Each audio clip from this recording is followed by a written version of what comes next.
Meus irmãos, vamos abrir a palavra do Senhor no Evangelho de Marcos, capítulo 10,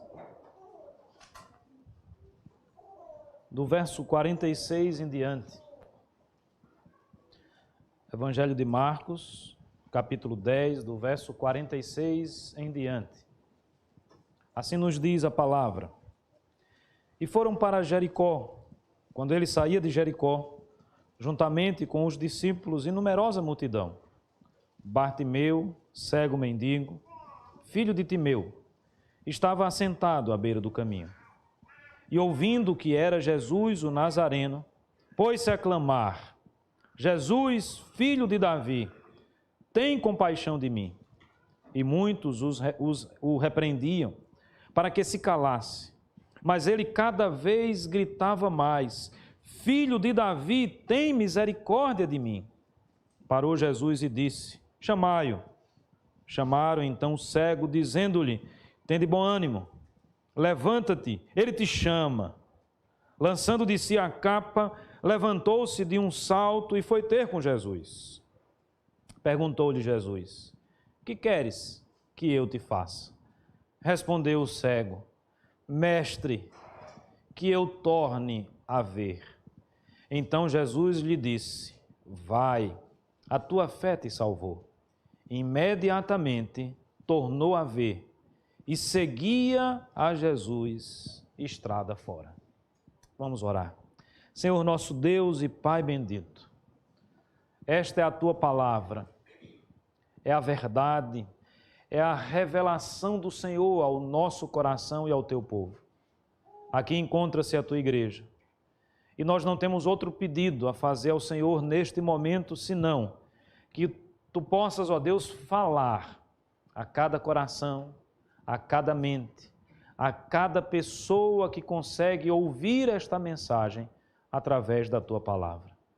Que se for da tua vontade, que hoje também cegos espirituais possam enxergar, que o milagre, que a bênção da salvação se torne realidade para todos nós. É a oração que nós a ti fazemos, no nome do Senhor Jesus. Amém, amém, amém.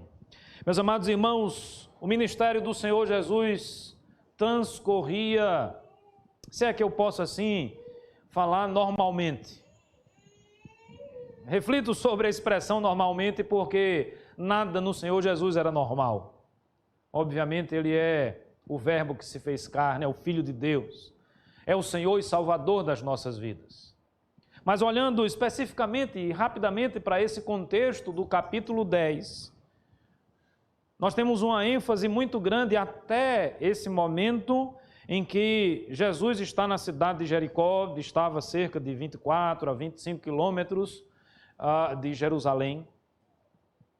Até esse momento, a ênfase aqui são os ensinos do Senhor Jesus. Já no início do capítulo 10, mais uma vez, os fariseus tentando arguir o Senhor Jesus.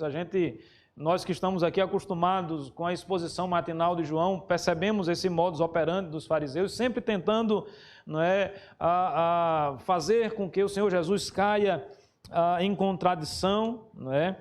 E ali, então, eles experimentam o Senhor Jesus perguntando sobre o divórcio, temas complexos, temas polêmicos, que poderia, vamos dizer assim, gerar alguma coisa. Depois o Senhor Jesus encontra-se, e é um encontro conhecido, famoso, conhecido por todos nós, com aquele jovem rico. Lembram desse encontro? O jovem conhecia a lei, pergunta o que deveria fazer para ser salvo. O Senhor Jesus fala então da lei de Moisés, dos mandamentos, mas diz que algo mais aquele jovem precisava fazer. Ele precisava fazer o quê, irmãos? Vender toda a sua riqueza. Na realidade, o que o Senhor Jesus queria é que aquele jovem buscasse a Deus sem reservas, tivesse de fato o seu coração na presença de Deus. Os discípulos estão então acompanhando o Mestre. O Senhor Jesus, diante desse episódio com o jovem, passa a ensinar sobre o perigo das riquezas e daqueles que têm o seu coração voltado para as riquezas, que amam as riquezas, dizendo inclusive que é mais fácil, não é? um camelo passar por um fundo de uma agulha do que um rico entrar no reino dos céus. Há uma discussão entre os seus discípulos, os seus apóstolos. Percebemos, inclusive, já mais uma vez o pecado aflorando. Questionava-se a respeito de Jesus, o maior, o menor. Dois deles, inclusive, pedem ao Senhor Jesus: Senhor, deixa que nós sentemos ao teu lado quando estiveres na glória. Um à esquerda e outro à direita. O Senhor Jesus os repreende veementemente, teologicamente, dizendo: olha, vocês pedem e não sabem o que vocês estão pedindo, porque nenhum de vocês será capaz de beber o cálice que eu haverei de beber. Lembra-se das palavras de Cristo na cruz: Senhor, se possível for, afasta de mim esse cálice. O cálice representa a ira de Deus sendo derramada em Cristo na cruz do Calvário. É naquele momento em que Ele recebe os nossos pecados. Aqueles apóstolos, por mais santos que fossem, por mais dignos que fossem, eles não tinham a competência, a força, a eficácia de passar por aquilo que Cristo passou. Logo, eles não são merecedores de estarem sentados à direita ou à esquerda do Senhor Jesus. Quem somos nós? Somos apenas vasos nas mãos do oleiro.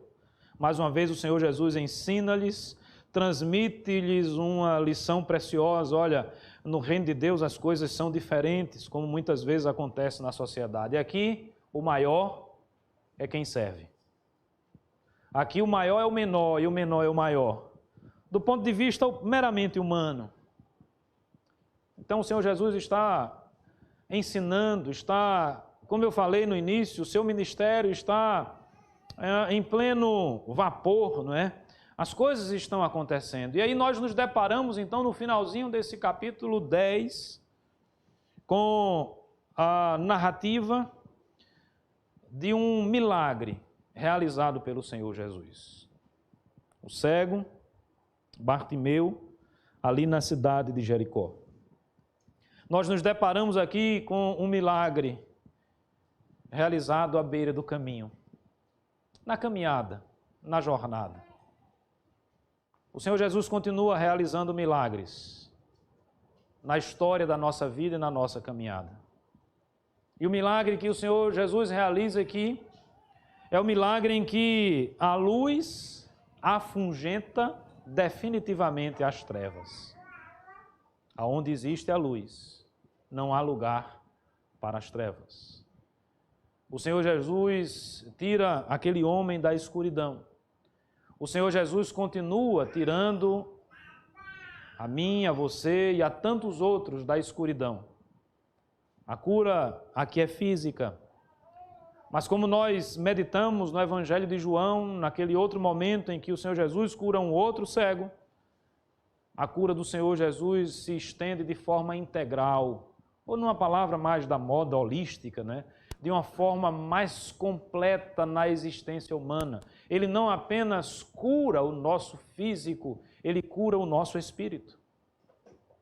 Ele não apenas dissipa, e no caso específico aqui desse homem, as trevas da sua visão, ele não podia ver, provavelmente não era um cego de nascença, porque o seu pedido ele deixa claro que eu torne a ver, como se ele já tivesse visto em outro momento e perder a visão, a razão e o motivo nós não sabemos. Mas muito mais do que a cura física, quando o Senhor Jesus encontra-se com o ser humano, quando o Senhor Jesus age na nossa vida, na realidade a cegueira espiritual se dissipa e nós saímos das trevas e podemos desfrutar da bendita e maravilhosa luz do Senhor Jesus na nossa vida. Mas eu queria destacar, meus amados irmãos, alguns pontos relacionados ao cego Bartimeu. Na intenção, no objetivo de que possamos aqui todos nós aprender com ele, refletir sobre o que ele fez, refletir como o Senhor Jesus transforma a sua vida e as suas ações também diante do Senhor Jesus. Obviamente, talvez não seja preciso demandar muito tempo para isso, mas nós estamos diante de um homem que vivia à margem da sociedade. A própria expressão do texto, onde é que ele estava? À beira do caminho. Ele não apenas era cego, mas ele era mendigo. Ele necessitava da ajuda das pessoas. A sua deficiência física o impedia provavelmente de conquistar de forma honesta, de forma justa, com o suor do seu rosto, o seu sustento. E ele, enfim, ele necessitava, ele carecia da ajuda das pessoas. Eu imagino esse homem todos os dias ali, vivendo nas trevas do ponto de vista físico, não enxergava nada à sua frente, vivendo nas trevas do ponto de vista espiritual, vivendo nas trevas do ponto de vista social, alguém que estava à margem. E aí o texto diz, meus amados irmãos, que quando o Senhor Jesus saía da cidade de Jericó, provavelmente ele já tinha aqui realizado a cura de um outro cego. Agora, no momento de sair, juntamente com os seus discípulos, uma multidão seguia. Aquele cego não podia ver, mas aquele cego podia ouvir. E como nós falamos hoje pela manhã, a cura da cegueira vem pelo ouvir e da cegueira espiritual, óbvio, porque nós não podemos enxergar. E é preciso que a percepção aconteça. É preciso que o conhecimento aconteça. É preciso que a fé adentre ao nosso coração. É preciso que a fé em Cristo Jesus transforme a nossa mente, modifique o nosso ser, nos faça nova criatura. E o texto então diz que aquele homem que não enxergava, mas ouvia, ele escutou que por ali estava passando Jesus o Nazareno. E naquele momento então, e esse é o primeiro ponto que eu destaco, aquele homem demonstra a sua fé no Senhor Jesus. Uma fé robusta, uma fé sincera. Eu não sei se você atentou nesse detalhe, mas o texto diz, não é? Verso 47, ouvindo que era Jesus o Nazareno, ele pôs-se a clamar. E o que ele afirma, qual é a frase que ele diz, qual é a expressão do seu clamor? Está aí no verso 47, Jesus, filho de Davi. Essa expressão, filho de Davi, é uma expressão comum, relativamente comum, que aponta para o Messias, que aponta para aquele que é a descendência de Davi, que aponta para aquele que é, de fato e de verdade, aquele que vai cumprir todas as profecias do Velho Testamento concernentes à nossa salvação. É uma expressão que aponta para aquele que é o centro da história da humanidade, para aquele que é a chave hermenêutica para que nós possamos entender e compreender toda a revelação de Deus. É uma expressão que aponta muito mais para a perspectiva de que ele nasceu em Nazaré, portanto é nazareno, ou veio de Nazaré, melhor dizendo, portanto nazareno, mas é uma expressão que aponta para aquilo que de fato o Senhor Jesus é. O Salvador, o Messias, aquele que vem para libertar o povo. E libertar o povo de quê? Libertar o povo da sua cegueira espiritual, libertar o povo do pecado, trazendo salvação ao coração do homem. Jesus, filho de Davi, é a expressão daquele homem. Apesar de não enxergar, mas ele ouvira falar a respeito do Senhor Jesus. E, meus amados irmãos, a fé vem pelo ouvir. Nós não temos os detalhes de como aquele homem ouvira falar a respeito do Senhor Jesus, se ele ouviu falar em outro momento. Nós não temos detalhes explícitos a respeito disso, mas naquele momento, aquele homem mostra a sua fé, afirmando quem Jesus é e na certeza e na convicção de que Jesus podia transformar a sua vida. Se ele não tivesse essa certeza, ele não clamava como ele clamou. Se ele não tivesse essa convicção, ele não fazia o que ele fez. E, meus amados irmãos, fé é esperança. Fé é certeza. Certeza daquilo que não aconteceu ainda, esperança daquilo que de fato nós imaginamos que pode acontecer, que nós esperamos que vai acontecer lá na frente. Esse homem tinha uma esperança. Esse homem tinha uma certeza, a esperança de ser transformado e a certeza de que Cristo podia transformar a sua vida. Jesus, filho de Davi.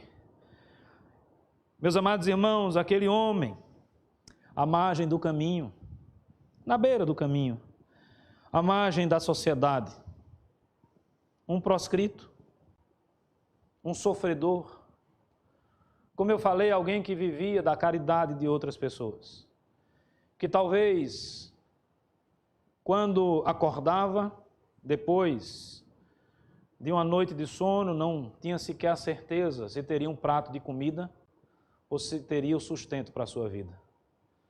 Naquele momento, ele percebe que diante dele, mesmo que os seus olhos físicos não estivessem alcançando aquela realidade, passava a grande oportunidade de transformação da sua vida.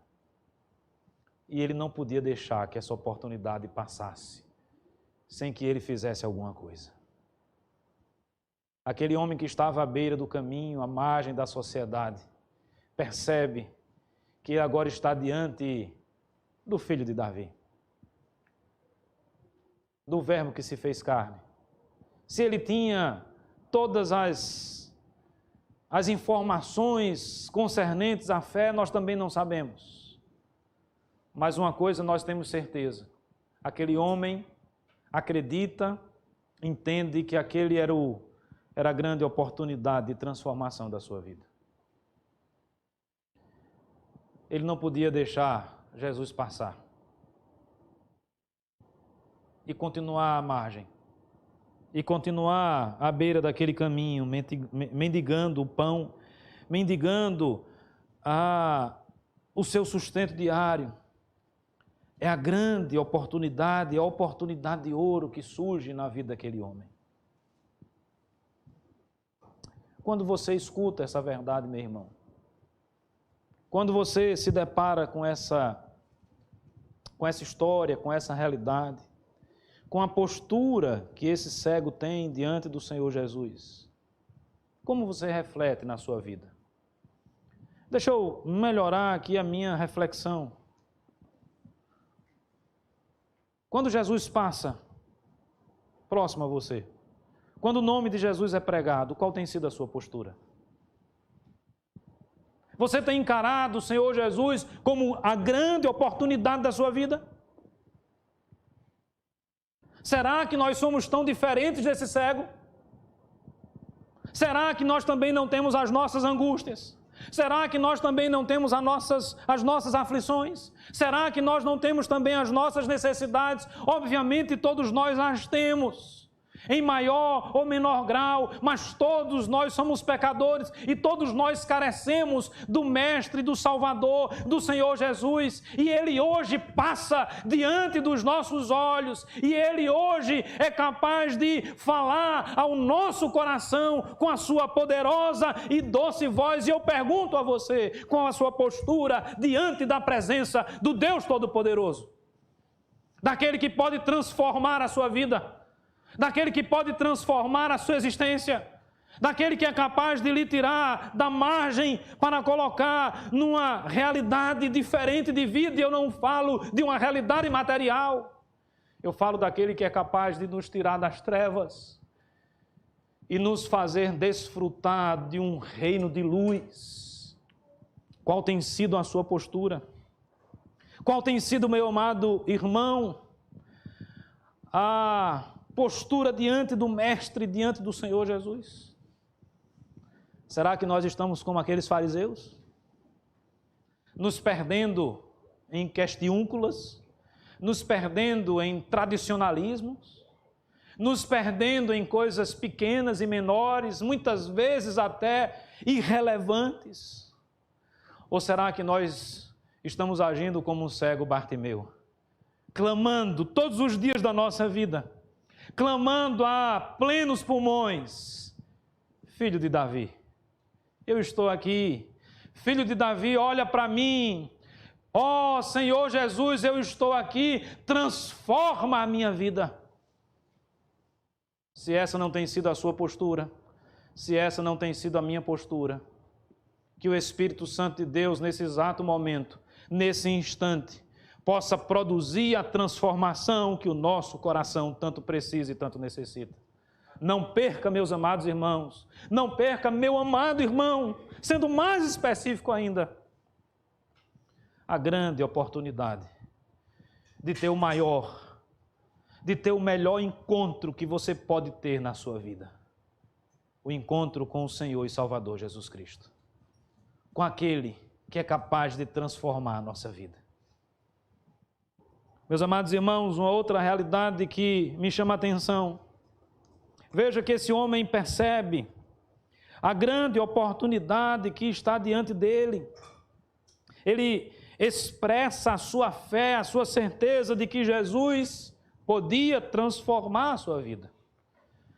Mas ele também reconhece toda a sua miséria.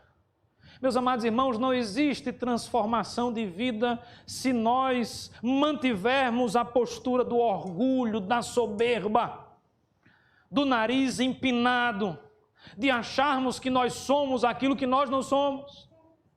Obviamente que para esse homem essa realidade estava muito fácil de ser percebida. Concorda comigo? Talvez seja exatamente por isso que nos versículos anteriores o Senhor Jesus disse que é meio difícil um rico entrar no reino dos céus. Porque muitas pessoas se devotam às riquezas, se devotam às coisas dessa vida na vã imaginação de que tudo isso é capaz de produzir salvação, de que tudo isso é capaz de transformar a sua vida. Não caia nessa cilada. Todas as vezes que você sofrer esse tipo de assédio, esse tipo de tentação, achando que o grande investimento que você pode fazer na sua vida é ajuntar riquezas, é a construção de bens materiais. Lembre-se de Salomão, que era mais rico do que você, do que eu e do que todos nós juntos. E que correu atrás disso em algum momento da sua vida e chegou à conclusão de que ele não fazia outra coisa senão correr atrás do vento. Isso é loucura. Não caia nessa cilada. Se existe alguma coisa que vale a pena investir, é em Cristo Jesus, é no reino de Deus, é em fazer a vontade de Deus na nossa vida. Nós precisamos nos gastar para o reino de Deus, mas isso não será possível sem que antes nós reconheçamos os nossos pecados. Meus amados irmãos, ele não apenas afirma na sua fé, filho de Davi, mas ele complementa no seu clamor, dizendo o seguinte: tem compaixão de mim. Aquele homem é digno de compaixão. E obviamente que é. Mas eu pergunto, e você? É digno de compaixão? Espera aí, pastor. Vai devagar. Percebe como o nosso orgulho é difícil de se dobrar? Eu conheço pessoas que estão na miséria, mas o orgulho não baixa. São assolados com toda sorte de dificuldades na vida, mas o orgulho não baixa. É algo impressionante. Há, naquele momento, não apenas a oportunidade da transformação da vida daquele homem, mas a oportunidade também dele se colocar no seu devido lugar e fazer a única coisa que lhe competia fazer naquele momento: clamar pela compaixão de Cristo na sua vida. Meu irmão, minha irmã, os aqui presentes, os que nos escutam na transmissão, Deus não vai diminuir 1 milímetro do seu poder, da sua essência, daquilo que Ele é, se você o aceita como Deus ou não.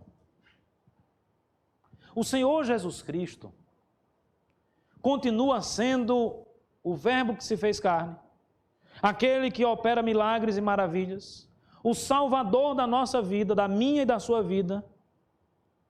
Confesse você isso ou não. Acredite você nisso ou não. Logo, o que eu estou querendo deixar assim muito claro para cada um dos irmãos nessa noite: Deus não precisa de você.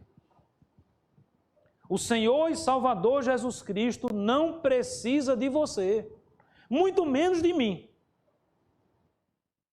Ah, vocês não vão ouvir da minha parte um apelo desesperado, como se eu precisasse bater uma meta diante de Deus e me valesse de todas as técnicas possíveis e imagináveis para que você, movido por algum tipo de sensação, movido por algum tipo de sentimento, agora se curve aos pés do Senhor Jesus. Não. O Senhor Jesus convida, eu convido. Vou fazer isso mais na frente. Mas eu preciso dizer para você nessa noite, para todos aqueles que me escutam nessa noite, você precisa engolir o seu orgulho. Você precisa reconhecer que é um pecador, que o seu destino é o inferno e que não existe salvação fora do Senhor Jesus.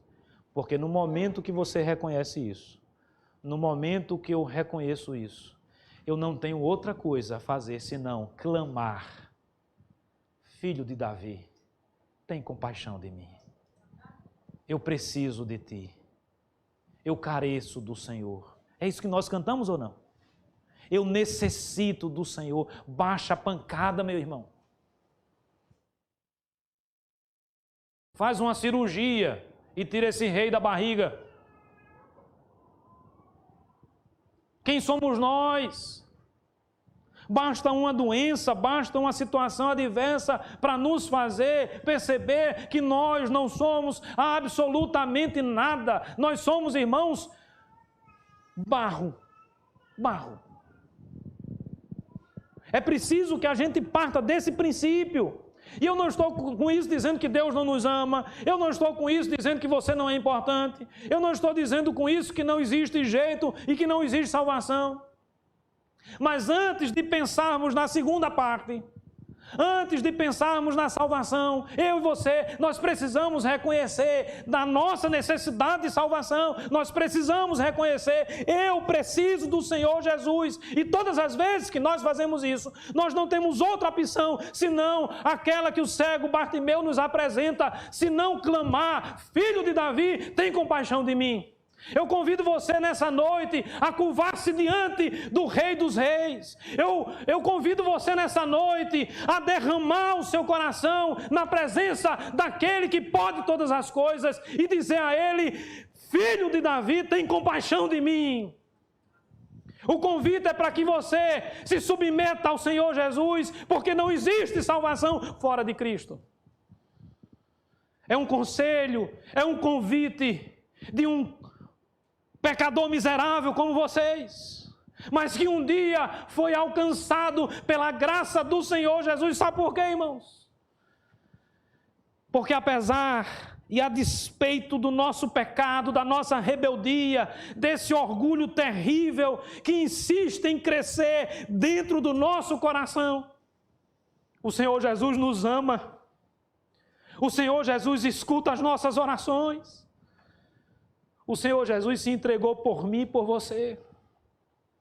Reconhecer os nossos erros não significa ficar parado, chorando, lamentando, trancado no quarto escuro, paralisado, não. Uma outra coisa que me chama a atenção na ação deste homem é que, ao reconhecer toda a sua necessidade, ele clama. E naquele momento em que ele está clamando, o verso 48 diz que muitos repreenderam aquele homem. É como se estivesse dizendo a ele: cala a boca. São os obstáculos. Talvez você não escute hoje alguém dizendo assim: olha, cala a boca, não confessa a Cristo não. Mas talvez aquele pecado que está no nosso coração vai dizendo para a gente assim: hoje não. Talvez aquele ensinamento troncho que você ouviu, aquela ideologia que você foi convencido, fica martelando no seu coração: hoje não. Talvez o amor às coisas dessa vida fique martelando no seu coração: hoje não. São como vozes dizendo para mim e para você: não, hoje não, cala a boca. Hoje não. Fica quietinho no teu lugar. Não vale a pena. Cala a boca, cego Bartimeu. Se não bastasse a cegueira, e aí eu olho para um homem que vai transpondo todos esses obstáculos. A sua deficiência física, ele não enxergava. Aonde Jesus estava? Mais para a direita? Mais para a esquerda? Na sua frente, atrás dele? Onde é que Jesus estava? Ele apenas ouviu a voz de que Jesus estava passando por ali. Sabe o que é que eu imagino? Um homem que nesse momento não tem o senso da direção, mas simplesmente sabe que Jesus podia ouvi-lo. E nesse instante o que aquele homem deseja é colocar os seus pulmões para funcionar a pleno vapor e clamar por misericórdia. Ele ultrapassa o obstáculo da sua deficiência física. Ele ultrapassa a marginalização na qual ele se encontrava. Sabia que muitos que são marginalizados se acanham. Ora, é a comitiva que está passando, os homens da sociedade, para aquele que está à margem, para aquele que é humilhado todos os dias, para aquele que muitas vezes é tratado como um qualquer, como uma pessoa qualquer, se expressar, falar, não é coisa simples.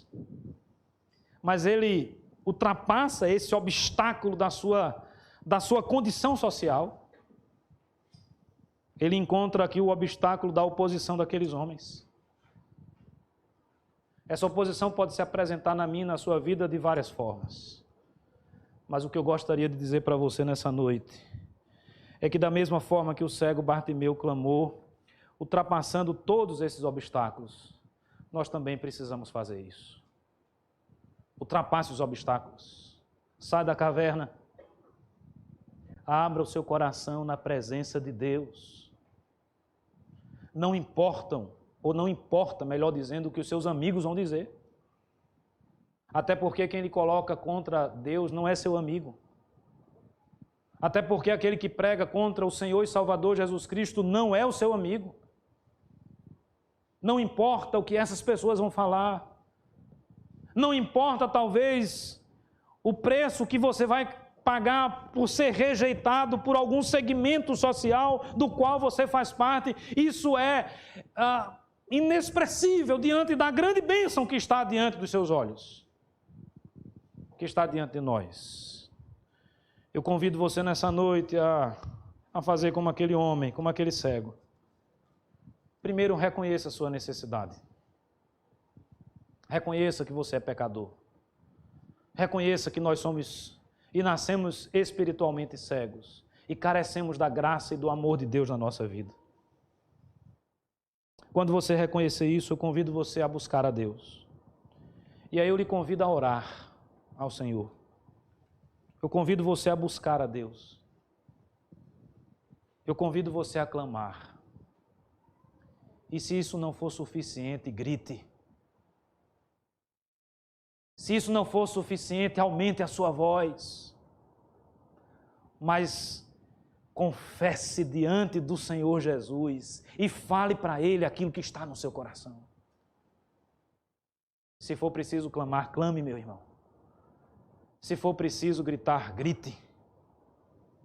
Filho de Davi, tem compaixão de mim. Que coisa maravilhosa o que o Senhor Jesus fez com aquele homem. E o nosso Deus é o mesmo. Eu quero dizer para os meus irmãos nessa noite, o Senhor Jesus continua sendo o mesmo Salvador. Continua ouvindo o nosso clamor. Cala a boca, diziam aquelas pessoas. Fica quieto, diziam aquelas pessoas. Eu imagino aqui as pessoas dizendo para aquele homem cala a boca e ele gritando mais alto. Até meio mal criado, né? Se ele tivesse vivido no nosso contexto, talvez até dissesse para um e para outro, cala a boca, já morreu. Quem manda na minha boca sou eu. Mas eu não vou deixar de gritar. Eu não vou deixar de expressar a minha fé. Eu não vou perder a oportunidade de ter a minha vida transformada por Cristo Jesus que está passando diante de mim, bem pertinho de mim. Eu quero dizer para os irmãos que eu tenho fé, certeza, convicção de que Jesus está presente aqui nesse momento. Ele também está pertinho de você. Não perca a oportunidade. Grite, clame. Quais são os empecilhos? Quais são os obstáculos? Esqueça isso. Engula o seu orgulho. Reconheça-se como um pecador que precisa da graça de Deus. Porque todas as vezes que nós fazemos isso, eu e você, nós vamos ouvir o Mestre dizendo, né, como disse para aquelas pessoas. Verso 49. Jesus parou, irmãos, para dar atenção àquele homem. Aquele homem que estava à margem. O Senhor Jesus continua parando para dar atenção a mim e a você. Eu tenho a plena certeza de que aí onde você está, se você orar a Deus nesse momento, o Senhor Jesus vai lhe dar atenção. O Senhor Jesus, diz o texto, disse aos discípulos, né, chamai-o. Os discípulos agora perceberam, olha, a sorte desse homem mudou. Chamaram então o cego dizendo, tem bom ânimo, levanta-te, ele te chama. É como diz, olha, ele vai te ouvir. Se anima. Versículo 50. Irmãos, aqui eu vou tomar uma liberdade hermenêutica, não é poética não. De enfeitar um pouco, olhando para o gesto que esse homem fez no verso 50. Pensando na capa. A capa é só a capa, e nada mais do que a capa. Mas para mim ela representa algumas coisas. Eu não sei se essa capa era aquele cobertorzinho que ele levava todos os dias quando ia mendigar ali. Mas é como se ele tivesse se desvencilhando daquilo que representava o seu estado de cego, de mendigo, de homem à margem da sociedade. Quando ele escuta, e agora ele escuta, os discípulos do Senhor Jesus dizendo, olha, tem bom ânimo, se anima, Bartimeu. Tu tirou a sorte grande, Bartimeu. O Senhor Jesus quer conversar contigo, Bartimeu. O Senhor Jesus está ouvindo a tua prece, Bartimeu. Se anima, levanta, Ele quer falar contigo, Bartimeu. Naquele momento, Bartimeu, de um salto, se levanta e joga fora tudo aquilo que representava o homem carcomido pelo pecado, pelas mazelas sociais. Joga a sua capa fora e ele não tem outro objetivo senão buscar o Senhor Jesus, ouvir o Senhor Jesus e receber a bênção do Senhor Jesus que haverá de transformar definitivamente a sua vida. Lança a capa, levanta-se de um salto. Se era para a direita, se era para a esquerda, se era para frente, se era para trás, não importa, ele queria ver Jesus. Ele queria conversar com Jesus. Aquela capa que carregava consigo o significado de anos a fio mendigando, agora não presta para mais nada. Esquece essas coisas velhas, esquece o velho homem. Jesus então finalmente conversa com Bartimeu e ele pode agora ouvir a poderosa voz do Mestre. Lembra-se de João capítulo 10. Um pastor que cuida das suas ovelhas pela sua voz ou com a sua voz. Aquele que vocaciona e que chama e que salva pela sua voz. A voz do Senhor é poderosa. A voz do Senhor despedaça os cedros. A voz do Senhor, meus amados irmãos, ela transforma vidas e corações. E nesse momento a voz do Senhor vai ao encontro daquele homem em forma de pergunta: o que queres que eu te faça?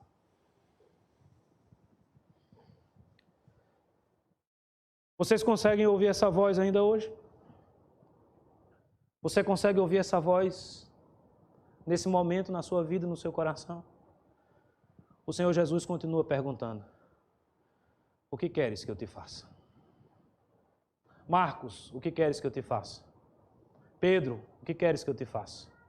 Leandro, Apolo, o que queres que eu te faça? Louvado seja o nome do Senhor, que nos ama, que nos escuta, que cuida de nós e que transforma a nossa vida. Da mesma forma que ele transformou aquele homem, ele pode transformar a sua vida nessa noite, meu irmão. Mestre, rabi, não é? Mais uma vez, a expressão da sua fé. É uma outra expressão que mostra que ele estava e tinha consciência, pelo menos parcial, de estar diante de alguém diferente, especial. Rabi, mestre, eu quero tornar a ver. Então o Senhor Jesus diz, vai, a tua fé te salvou. É salvação, é fé, é transformação, é cura, é um pacote infinito de bênçãos. Fruto do amor, da graça, das misericórdias de Deus. Imediatamente tornou a ver. Mas eu preciso dizer ainda outra coisa. Depois disso, o que foi que ele fez? Seguiu. Continuamente. O texto diz que ele seguia a Jesus estrada fora. O que é seguir Jesus a estrada fora para quem não tinha absolutamente nada? Para quem tinha uma velha capa de mendigo. Mas você não imagine que ele só fez por isso. Porque muitos que tinham empresa de pesca, famílias, também largaram tudo para seguir a Jesus. A questão, irmãos, é que quando Jesus transforma a nossa vida, quando de fato a nossa vida é transformada pelo Senhor Jesus, não tem como ser diferente. Não tem como ser diferente. O desejo que nós vamos sentir, que vai crescer no nosso coração, é tão somente seguir o Mestre. Afinal de contas, Ele me salvou. Afinal de contas, Ele transformou a minha vida. Eu era cego, é disso que eu sei. Eu era cego e agora eu posso ver. Eu fui transformado pelo poder de Deus. Aos transformados aqui presentes, eu preciso perguntar para vocês também, como é que anda a terceira etapa desse processo? Sabe como é que a gente segue a Cristo? Cristo não está mais andando aqui em Maceió. Vamos fazer uma caminhada com o Senhor Jesus. Literalmente, ele seguiu a Cristo, caminhando mesmo. Nós não temos mais essa realidade nos dias de hoje. Cristo, depois disso, morreu, ressuscitou e foi assunto aos céus. Está assentado à direita de Deus Pai. Mas, pastor, como é que nós podemos seguir a Cristo hoje? Servindo ao Mestre. Nós seguimos servindo. A pergunta é muito simples. E aí, meu irmão? Que tipo de servo é você? Meus irmãos, o seguir, o servir, se nos apresenta quase como que uma resposta. Uma resposta natural.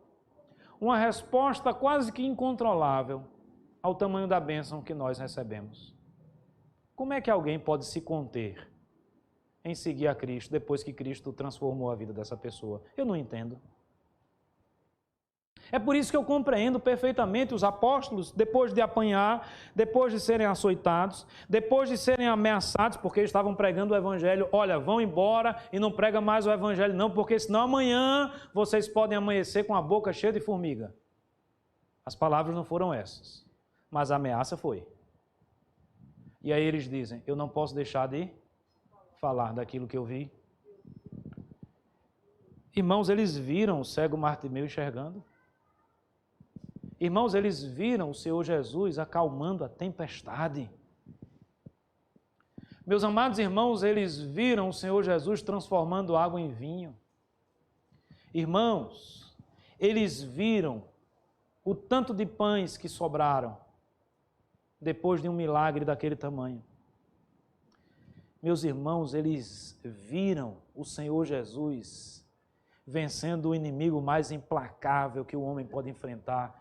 Eles viram o Senhor Jesus vencendo a morte, ressuscitando. Eles pegaram em Jesus, eles falaram com Jesus, eles ouviram o Senhor Jesus. Como é que eu posso esconder isso? Como é que diante dessa transformação que Cristo realizou na minha vida, eu vou viver a minha vidinha tacanha, querendo ganhar dinheiro, querendo crescer academicamente, querendo fazer isso ou aquilo outro, e tudo isso é saudável, desde que o propósito maior de tudo isso seja a glória de Deus. O que nós não podemos é viver a nossa vida cristã como se Deus não existisse. Como se Cristo não tivesse transformado a nossa vida. Esse homem não tem outro impulso. Glória a Deus, maravilha, foi curado e louvado seja Deus. Pode dar glória a Deus mesmo. Ele não enxergava e agora enxergou, glória a Deus. Ele era condenado e agora é salvo, glória a Deus. Beleza, vamos seguir a Cristo. Que deu glória a Deus? Eu só me lembro de Isaías. Um encontro fantástico com Deus. Viu Deus assentado no alto e sublime trono. Depois lê Isaías 6, os detalhes daquele texto. Ele adora ao Senhor, adora. Santo, santo, santo é o Senhor dos exércitos. Ele tem a sua vida purificada, ele reconhece como um cego Bartimeu as suas mazelas. Sai de mim. Sou pecador, homem de lábios impuros. Habito no meio de um povo pecador, de lábios impuros. Atenais, tira a brasa, como que purificando a sua vida. Veja, tudo perfeito. O problema é que não acaba aí.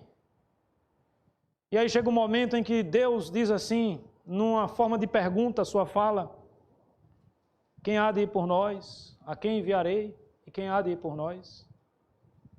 Muitos hoje diriam como Isaías apenas na primeira parte: eis-me aqui, Senhor.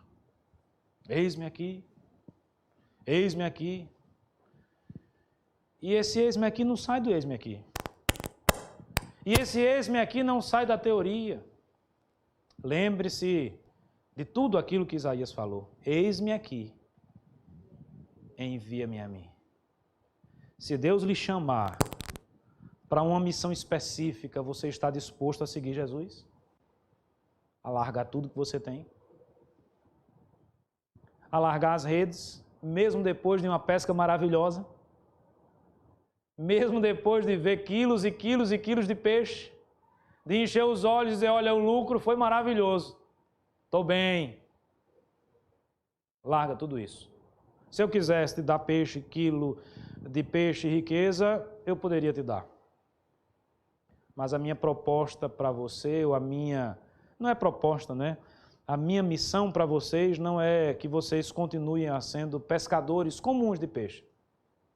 Eu quero que vocês saiam ao mundo para pescar homens. Larga as redes. Larga tudo. Eles tiveram a sua vida transformada por Senhor Jesus. Eles viram um milagre acontecendo. E o que foi que eles fizeram? Seguiram a Cristo. E você? Como eu falei, eu tenho apenas um convite para fazer a cada um dos irmãos nessa noite. Eu convido você a seguir a Cristo. Eu convido você a entregar o seu coração nas mãos de Cristo. Eu convido você a reconhecer os seus pecados e clamar: Filho de Davi, tem compaixão de mim. Que Deus nos abençoe. Vamos orar. Senhor nosso Deus e Pai bendito, diante da Tua palavra lida, dos Teus ensinamentos e da nossa vida, ó Deus, concluímos o quão distantes nós estamos da Tua vontade. E por isso, ó Deus, nós clamamos ao Senhor nesse momento. Nós oramos ao Senhor neste momento. Tem compaixão de cada um de nós. Eu quero, meu Deus, nesse instante, interceder, orar e pedir ao Senhor que, se porventura nesse momento existe alguém que me escuta e que não teve a sua vida ainda transformada pelo Evangelho, que o Teu Santo Espírito, ó Deus, possa tocar nessa vida e nesse coração agora. Que haja vida nova, novo nascimento, transformação, que haja salvação, ó Deus. Porque nós entendemos que não existe outra forma da salvação chegar e adentrar o coração humano, senão através da tua palavra pregada, senão através do Evangelho de Cristo Jesus. Ó Deus, a minha parte é essa. A nossa parte como igreja é essa, é pregar, é falar das tuas verdades. A semente, ó Deus, foi lançada nessa noite. O crescimento quem dá ao Senhor. É o Senhor quem faz com que essa semente possa frutificar em cada coração. E eu clamo e peço nesse momento que o teu Santo Espírito faça essa semente frutificar em cada vida e em cada coração que é capaz de me ouvir nesse momento. Em nome do Senhor Jesus. Amém e amém.